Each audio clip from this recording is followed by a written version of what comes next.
All right, March 2nd, had our 7th repair call today.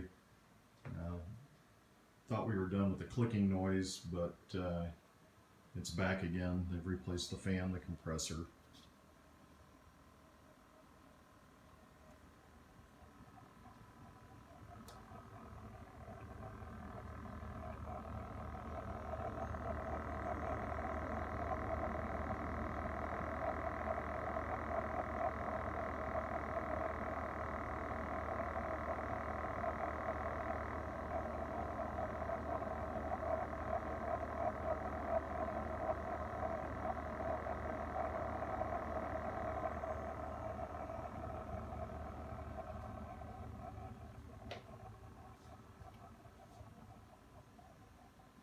Well, it kind of stopped its normal groaning noise, so it could go back to the clicking noise. This machine has to go.